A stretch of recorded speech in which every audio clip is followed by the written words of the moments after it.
Ça fait longtemps que je voulais effectuer ce challenge TypeScript. Je vais vous mettre le lien dans la description. Mais aujourd'hui, je vais donner 30 minutes pour effectuer. Et en fait, le challenge possède plusieurs niveaux. Easy, medium, hard et extrême. Donc, on va voir jusqu'à quel niveau on va y arriver durant ces 30 minutes-là. Et j'ai déjà aussi regardé comment on va participer au challenge. On peut utiliser une extension VS Code, on peut utiliser euh, le TypeScript Playground et on peut aussi utiliser notre propre IDE pour le faire. Et ce qu'on va faire, c'est d'utiliser ma propre IDE.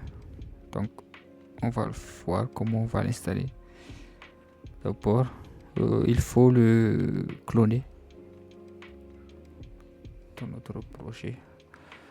On va faire git clone.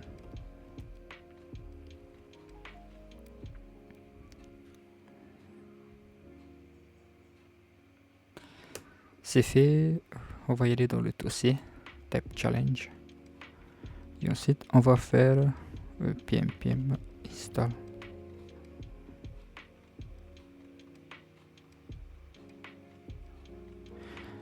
Les dépendances sont installées et enfin il y a une commande qui va générer les challenges. Je ne me souviens pas. pm generate.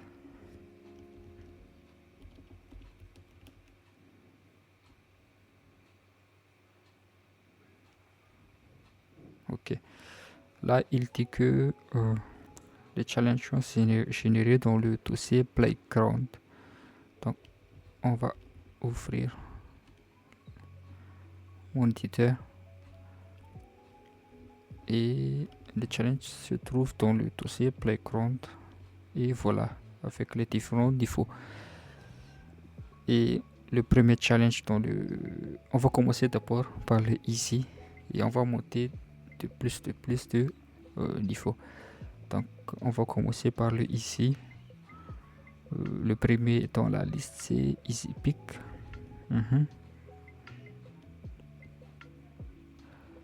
Implement built-in. Ah, là il me dit que il nous demande d'implémenter le built-in pick, le type utilitaire existant dans TypeScript. Donc normalement ici mes pics devraient avoir le même comportement que le pic par défaut. Et là je trouve que c'est assez simple. Je l'ai déjà trouvé dans les précédentes vidéos que j'ai fait. On va utiliser ma petite type. D'abord on va s'assurer que K fait partie de les clés de la propriété de le paramètre T. Donc on va faire K extends key of T. Et on va faire ensuite une petite attends, je vais d'abord désactiver Copilot, sinon il va corriger tout seul le challenge. Donc ce n'est pas ce qu'on voulait. Et ensuite donc ici on va faire un petit mapping type in K et ça va retourner T2 K. On va sauvegarder. Quoi? Il retourne une erreur ici. Non, pas K mais P. Voilà. Donc le premier challenge est fait. On va passer à la deuxième. C'est il nous dit d'implémenter le plugin read-only de TypeScript. Donc on va pas perdre du temps. Là aussi, c'est le PyType qui va résoudre ce challenge. On va rajouter read-only de B in qui est off T et qui va retourner T de B. On va regarder si c'est vert. Oui, c'est vert. C'est résolu aussi. On va passer dans le troisième challenge. Le tuple to object. La question, il va tourner une array en entrée et on doit retourner un objet de chaque élément de l'array, comme ici. Et là, pour résoudre ça, je pense qu'on doit utiliser le mot PyType évidemment, pin, et comment on va retourner chaque élément de l'array. Je crois qu'on peut utiliser l'index signature et on va retourner T de P. On va regarder s'il retourne. Là, il nous dit une false.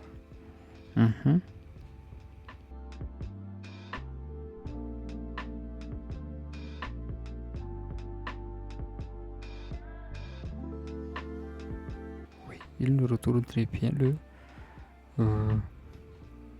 les clés. Et donc ici, pourquoi il retourne une non au lieu de la valeur? Ah oui, je vois l'erreur. En fait, au lieu de retourner T, il faut mieux retourner P. Ok. Et maintenant, tout est fait. Non, c'est juste une erreur pour qui va être TypeScript dans le challenge. Maintenant, le prochain challenge. First of array. Oui. Là, il nous dit d'implémenter le type utilitaire first qui va prendre un array T et retourne le premier élément de l'array en entrée. Et là aussi, je l'ai déjà fait dans le précédent vidéo que j'ai fait. On peut utiliser l'infer pour ça. T extends to first infer f. Voilà.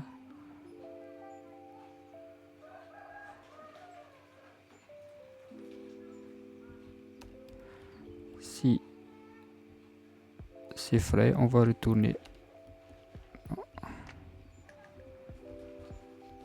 f.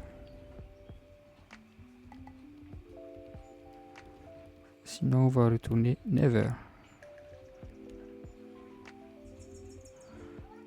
C'est un seul f, sinon ça ne va pas marcher.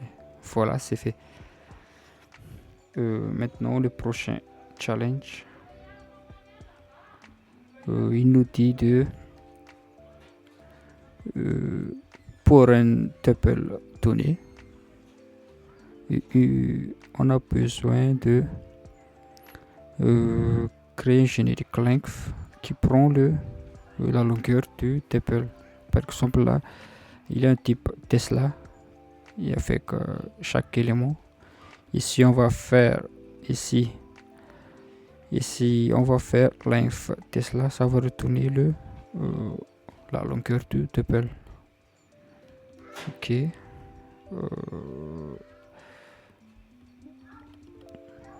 Là aussi, on va faire une infer pour le faire.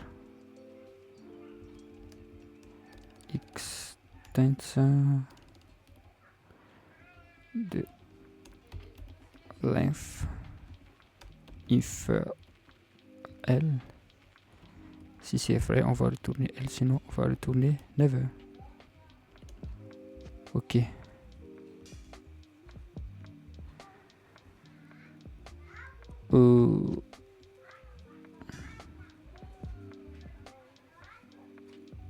Ok. Là, c'est fait. Il retourne très bien le résultat attendu. Cette assertion-là ne fait partie que le check de TypeScript. Donc, le challenge est corrigé. Ensuite, le prochain challenge, il nous dit d'implémenter le exclude de TypeScript. Donc, ma exclude doit retourner le même résultat que exclude. Et là aussi, ça peut être réglé à travers un mapping type. Mais avant ça, on va s'assurer que U fait partie de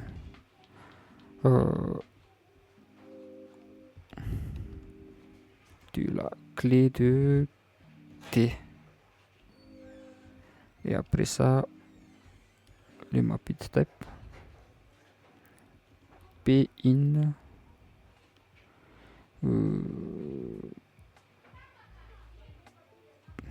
P in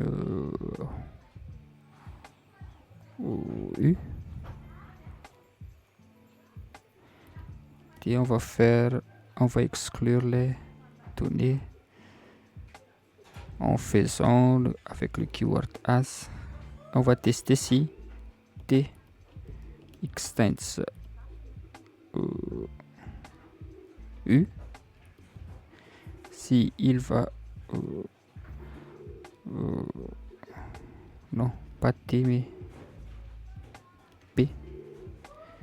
Si le P fait partie de U, on va retourner never, sinon on va retourner P.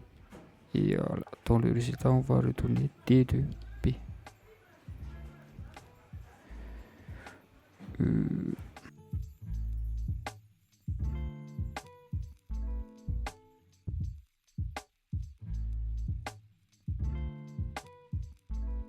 Franchement, je vais pas vous mentir, mais jusque là, je ne vois pas comment je vais résoudre ça. Donc pour l'instant, je vais skipper ce challenge là. Et ensuite, on va revenir plus tard dès que j'ai la solution pour ça. Peut-être que je vais me documenter ou regarder la solution, mais pour l'instant, on va le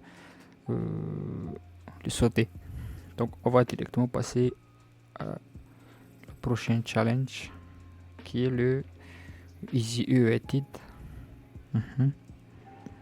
Là, il nous dit de si on a un type frappé par une promesse et que on aimerait récupérer ce type qui est frappé par les promesses. Donc on doit retourner le type à l'intérieur de ce promesse. Par exemple là, on a exemple type égale promesse de string, et si on fait main-edit de example type, ça doit retourner string. Et là aussi c'est simple. On va utiliser peut-être une infer pour ça, parce qu'on doit récupérer une information dans le données d'entrée. Et donc pour cela, on va s'assurer d'abord que T doit extend une promesse. de infer, on va choper le données à l'intérieur de promesse qu'on va le nommer par exemple R. Et si c'est le cas, on va retourner R, sinon on va retourner never. Et jusque là,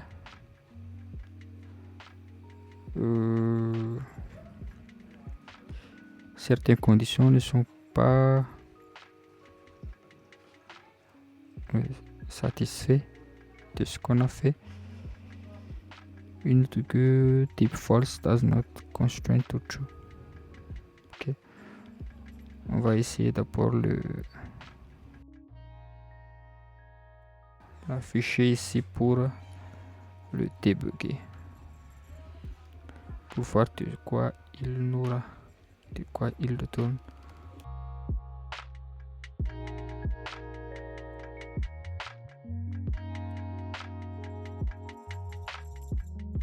Ok. En fait, là, c'est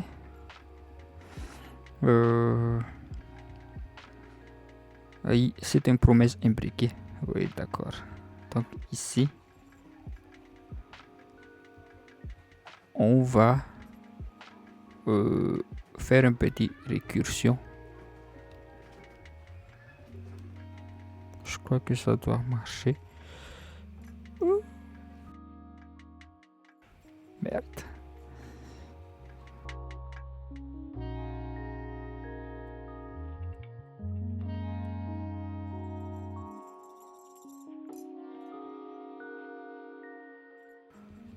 Je crois qu'au lieu de retourner 9 heures ici,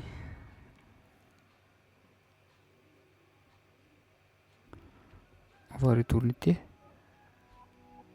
Ok, mais il ne reste que le dernier cas. C'est le cas où ce n'est pas il n'utilise pas le type promesse, mais plutôt le type objet. Donc,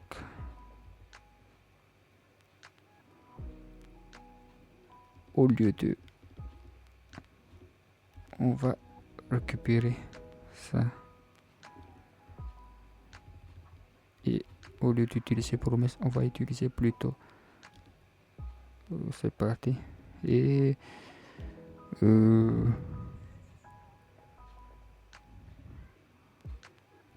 on va inférer l'élément par R. Bon. Infère. Ok. Attends.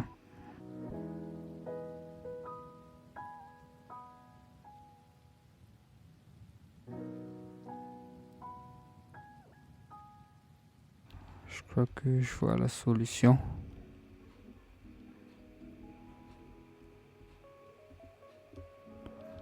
On va utiliser ça, mais ok. Et au lieu de tourner, c'est ici qu'on fait le infer de R. Maintenant, challenge. C'est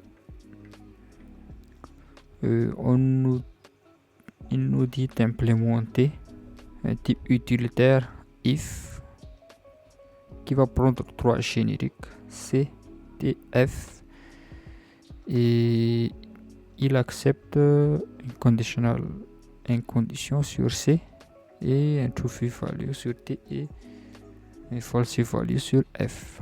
Et si C est true, donc il va retourner T, sinon il va retourner F. Ok. On va l'implémenter ici. C'est assez simple, je crois. Si c'est extend true, il va retourner T, sinon il va retourner F. Ok, c'est fait. prochain challenge, c'est le ici concat.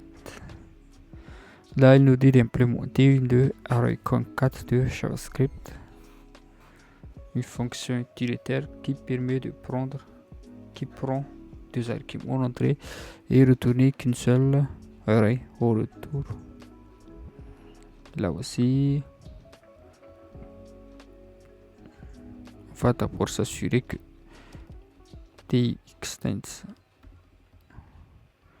une array. On va le mettre any. Ici,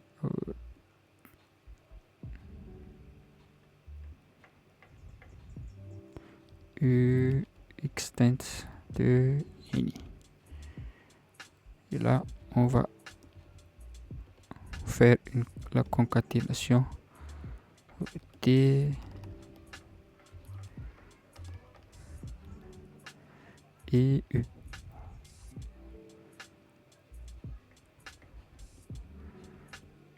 Et là, il nous sort une erreur que does not satisfy any.